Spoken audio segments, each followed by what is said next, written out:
আসসালামু আলাইকুম সুপ্রিয় দর্শক, কেমন আছেন সবাই? আজকে আমি আপনাদের দেখাবো বিটরুটের লাড্ডু।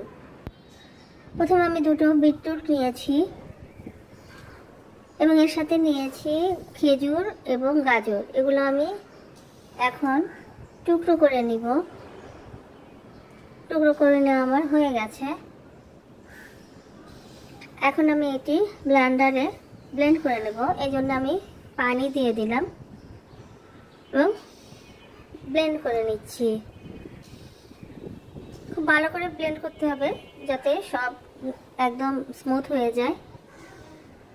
আমার ব্লেন্ড করা হয়ে গেছে। এখন আমি এগুলো ছেঁকে নিব। ছেঁকে নেওয়া হয়ে গেছে। ছোবড়া অংশগুলো আলাদা করে জুস আলাদা করে ফেলবো। এই জুসটাও চিনি দিয়ে খাওয়া যাবে।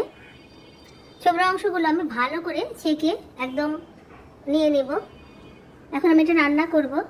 এখানে আমি চিনি, ঘি, তেজপাতা, এলাচি, দারচিনি দিয়ে নিয়েছি এবং যখন এটা শুকিয়ে যাবে তখন গুঁড়ো দুধ দিয়ে দিব। এটা হয়ে গেছে। এখন আমি এটা ঠান্ডা করতে দিব। ঠান্ডা হয়ে গেলে হাতে ঘি মেখে গোল গোল শেড দিয়ে নেব, লাড্ডুর শেড, এবং উপর দিয়ে মাওয়া দিয়ে দেব। এখন আমি এটা চামচ দিয়ে কেটে দেখিয়ে দিচ্ছি। দেখুন কতটা সফট হয়েছে। তো হয়ে গেল খুব সহজেই মজার লাড্ডু। সবাই ভালো থাকবেন, সুস্থ থাকবেন। আল্লাহ হাফেজ।